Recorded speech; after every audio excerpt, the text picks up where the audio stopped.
Magandang umaga mga kahuwan. Narito na ang ulat sa panahon today.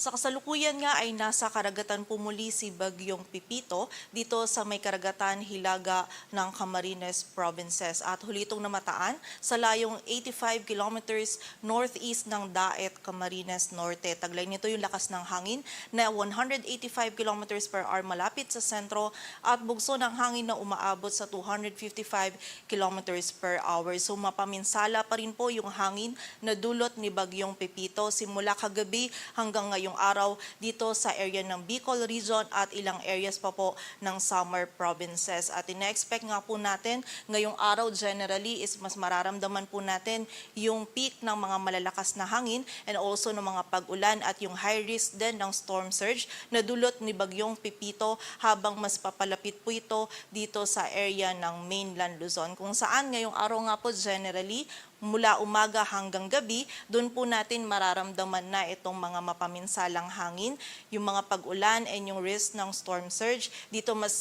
sa mas malaking area pa ng Southern Luzon, dito sa Metro Manila, sa Central Luzon at malaking bahagi pa ng Northern Luzon. So pag-iingat po para sa ating mga kababayan, pagiging alerto and also makipag-ugnayan din po tayo sa ating mga LGU para dun sa mga appropriate actions na kailangan po natin gawin para sa ating kaligtasan.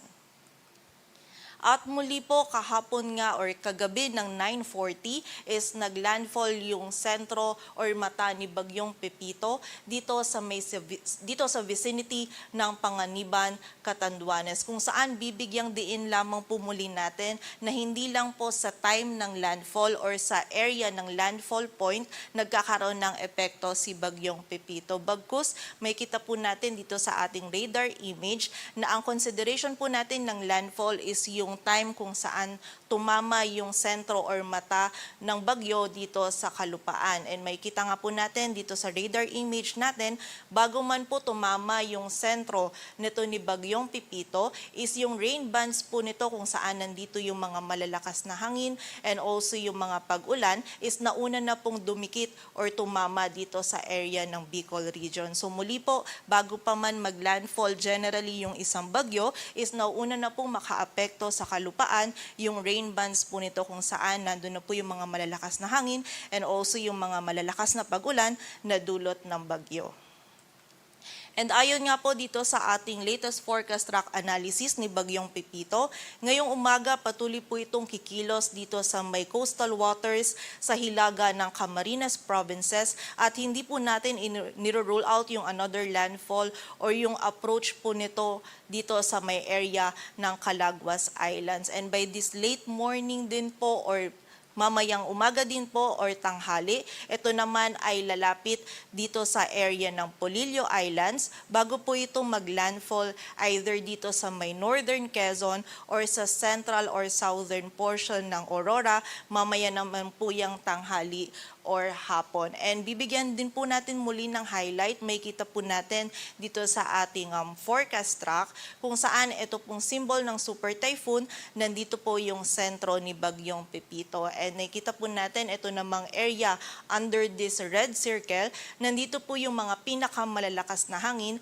na dulot ni Bagyong Pipito. Kung saan may kita po natin kahit yung sentro ni Bagyong Pipito is nasa karagatan na po, but yung mga pinakamalalakas po na hangin na dulot nito, may kita natin is hagip na po itong area ng Bicol Region. And also may kita din natin itong areas under this yellow circle naman po, dito naman yung mga malalakas din na hangin na dulot ni Bagyong Pipito, kung saan malaking area na din po yung hagip ng mga malalakas na hangin na dulot nito kahit po ito ay nasa karagatan pa. So may kita po natin by this afternoon or evening naman or mamayang hapon o gabi, si Bagyong Pipito naman ay tuluyan na pong tatahakin itong mainland Luzon. Kung saan muli po kapag mas lumapit na itong si Bagyong Pipito dito sa area ng Polillo Islands, ngayong umaga lang din po yan, is mahahagip na po ng mga malalakas na hangin, yung mas malaking area pa ng Southern Luzon, yung area ng Metro Manila and also yung Central Luzon at yung malaking bahagi pa ng Northern Luzon. So patuloy pong pag-iingat para sa ating mga kababayan. Samantala, nakikita naman natin mamayang gabi din or bukas ng madaling araw ay lalabas naman itong si Bagyong Pipito dito sa may karagatan sa may kanluran ng Pangasinan or La Union. And nakita po natin na lalabas naman ito ng ating area of responsibility by tomorrow morning or afternoon. So muli po ngayong umaga hanggang gabi, yung mararamdaman po natin yung peak ng mga matitinding hangin and also yung mga pag-ulan at yung high risk ng storm surge na dulot ni Bagyong Pepito dito sa malaking bahagi ng Southern Luzon, dito sa Metro Manila, Central Luzon. At sa kasalukuyan po, yung wind signal number 5 natin is nakataas sa eastern portion ng Polillo Islands, maging sa bahagi din ng Calaguas Island. Samantala, wind signal number 4 naman sa northeastern portion ng Camarines Sur, rest of Camarines Norte, northern and western portions of Catanduanes, northern portion of mainland Quezon, rest of Polillo Island, central and southern portions of Aurora, eastern portion ng Nueva Ecija, southeastern portion ng Nueva Vizcaya, southern portion ng Quirino, and wind signal number 3 naman po sa rest of Camarines Sur, rest of Catanduanes, northeastern portion ng Albay, eastern portion ng Quezon, eastern portion ng Laguna, eastern and central portions ng Rizal, rest of Aurora, eastern and central portions ng Bulacan, northeastern portion ng Pampanga, sa rest of Nueva Ecija, Tarlac, northern portion ng Zambales, the rest of Nueva Vizcaya, rest of Quirino, the southern portion ng Isabela, central at southern portions ng Ilocos Sur, maging sa bahagi din ng La Union, Pangasinan, Benguet, Ifugao, western portion ng Mountain Province at sa southern portion ng Abra. Samantala, wind signal number 2 naman po sa Sorsogon, rest of Albay, Ticao Island, Burias Island, northern portion ng Marinduque, rest of Quezon, rest of Laguna, the rest of Rizal, Cavite, northern portion of Batangas, dito po sa Metro Manila, sa Bataan, rest of Pampanga, rest of Bulacan, rest of Zambales, sa southwestern portion ng Cagayan, rest of Isabela, rest of Abra, southern portion ng Apayao, Kalinga, the rest of Mountain Province, rest of Ilocos Sur, sa southern portion ng Ilocos Norte. Samantala, wind signal number 1 naman po sa rest of Masbate, rest of Marinduque, northern portion ng Romblon, northern and central portions ng Oriental Mindoro, maging sa northern and central portions ng Occidental Mindoro kasama ng Lubang Islands, and also sa rest of Batangas, rest of mainland Cagayan, rest of Apayao, rest of Ilocos Norte, northern Samar, the northern portion of Samar, at sa northern portion ng Eastern Samar. Kung saan yung mga areas na nabanggit po natin, ito yung mga areas na makakaranas ng mga malalakas hanggang sa mga matitindi pong hangin na dulot ni Bagyong Pepito. And yung mga hangin po na dala ni Bagyong Pepito is mapaminsala po. And ina-expect nga po natin habang mas papalapit pa po si Bagyong Pepito dito sa mainland Luzon, is posible pong mas maging mataas pa yung wind signals sa ilang areas po na malapit dito sa sentro nito. And also mapapansin din po natin na marami tayong areas under wind signal. So yung ilang areas po dito, mostly ngayong umaga hindi pa po sila nakakaranas ng mga malalakas na hangin na dulot ni Bagyong Pepito, pero meron na po silang wind signals. Ito po ay dahil yung wind signals po natin is meron po tayong nilalagay na lead time, kung saan yung lead time na po na yun is para po makapaghanda yung ating mga kababayan. So habang mas nagiging palapit po si Bagyong Pepito, is mas lumiliit din po yung chance natin na makapaghanda. So ngayon pa lamang po, kung ito yung pong mga areas, yung malaking area ng Northern Luzon and Central Luzon, is lumiliit na din po yung chance natin, o yung time frame po natin para makapaghanda. So makipag-ugnayan din po tayo na sa ating mga LGU para dun sa appropriate actions na kailangan po natin gawin para sa ating kaligtasan. And also, ina-expect nga po natin na mapaminsalang hangin yung dulot ni Bagyong Pepito, kung saan posible po ito makapagpatumba ng poste ng kuryente, ng puno, makasira po ng linya ng kuryente, yung mga bubong po ng mga bahay na gawa sa light materials, posible po itong masira. So sa pagdaan po ni Bagyong Pepito, lalong-lalo na sa malaking bahagi po ng mainland Luzon, is hindi na po natin inaalis yung possibility na mawalan tayo ng supply ng kuryente at tubig. So muli po, paghahanda po para sa ating mga kababayan, maging alerto po tayo, at ang importante pong makipag-ugnayan po tayo sa ating LGU para po dun sa mga aksyon na kailangan po natin gawin para sa ating kaligtasan. And in-expect nga po natin within this day din po, ngayong umaga hanggang gabi, yung mararamdaman po natin yung mga matitinding hangin na dulot po ni Bagyong Pepito.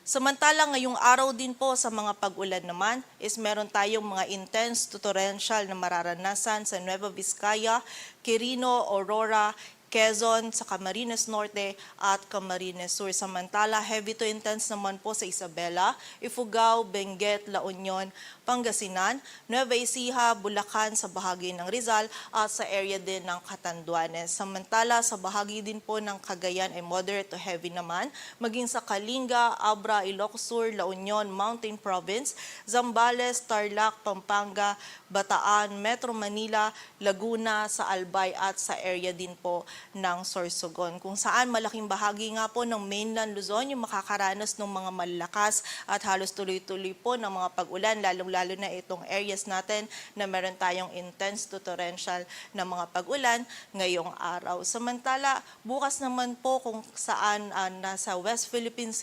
si Bagyong Pepito is hagip pa rin po ng mga moderate to heavy na pag-ulan ang area ng Ilocos Sur, La Union, Pangasinan at ang area din po ng Zambales, kung saan sa mga areas na nabanggit po natin is magiging mataas po yung banta ng mga pagbaha and also ng mga pagguho ng lupa, lalong-lalo na din dun sa mga areas na malapit sa ilog, sa sapa at sa mga bulubunduking lugar. So pag-iingat po and also pagiging alerto po para sa ating mga kababayan. Samantala, dulot nga po dahil nga po malakas po yung hagupit ni Bagyong Pepito is meron din tayong high risk ng storm surge dito sa may area ng Ilocos Region, sa mga coastal localities ng Central Luzon, ng Isabela, sa coastal localities ng Bicol Region, Marinduque, ng area ng Northern Samar, Eastern Samar at ng Samar, kung saan is meron nga po tayong high risk ng storm surge. Kaya po yung mga kababayan po natin na nakatira po malapit sa or yung mga coastal localities po natin, yung mga kababayan natin na nakatira sa mga dagat baybayin is makipag-ugnayan po tayo sa ating LGU para po sa mga posibleng paglikas. And also, may kita din po natin dito, meron tayong coastal inundation. Yung coastal inundation po natin, ito yung posibleng taas ng pagbaha na dulot po ng storm surge. So ito na po yung pagbaha sa kalupaan kung saan meron po tayong posibleng up to 4 meters na taas po ng pagbaha dito sa area ng Catanduanes. Sa Camarines Sur, yung malaking bahagi po ng coastal localities ng Camarines Sur and also sa malaking bahagi din po ng Camarines Norte, sa Quezon and also sa ilang coastal localities din po ng Aurora. And for more information po ukol dito sa ating pinapalabas na coastal inundation is mas marami pa pong areas yung makakaranas ng simula po 2 hanggang 4 na metro na posibleng taas ng pagbaha. Samantala, sa kasalukuyan, meron din po tayong nakataas na gale warning sa area ng Catanduanes, Camarines Sur, Camarines Norte, sa Quezon kasama na yung Polillo Island, sa Northern Samar, Aurora, Isabela, Eastern Coast ng Cagayan, Albay, Sorsogon, Marinduque, Northern Masbate kasama na yung Ticao and Burias Islands, sa Ilocos Norte, Ilocos Sur, La Union, Pangasinan, Zambales, Bataan, Metro Manila, Cavite at Batangas, kung saan mapanganib at hindi pa rin po natin pinapayagang pumalaot, lalong-lalo na po yung mga kababayan natin mga ngisda, pati na rin po yung mga may maliliit na sasakyang pandagat. And also yung sa mga areas din po natin kanina na meron tayong storm surge and yung may pinalabas tayo na coastal inundation is delikado din po yung kahit anong marine or water activity. So iwasan po muna natin ito ngayong araw. And also mas mabuti din po na umiwas din po tayo ngayon dun sa mga coastal areas po sa mga nabanggit na lugar natin kanina. And muli po, hindi lang po yung bibigyan diin lamang po muli natin lahat po ng areas na nabanggit po natin kanina na meron tayong wind signals, heavy rainfall, and risk ng storm surge. Lahat po ito ngayong araw po mula umaga hanggang mamayang gabi is patuloy po or ngayon po mararanasan yung peak ng pananalasa po ni Bagyong Pepito. So sa mga areas na nabanggit po natin na yon, hindi lang po yung basta areas ng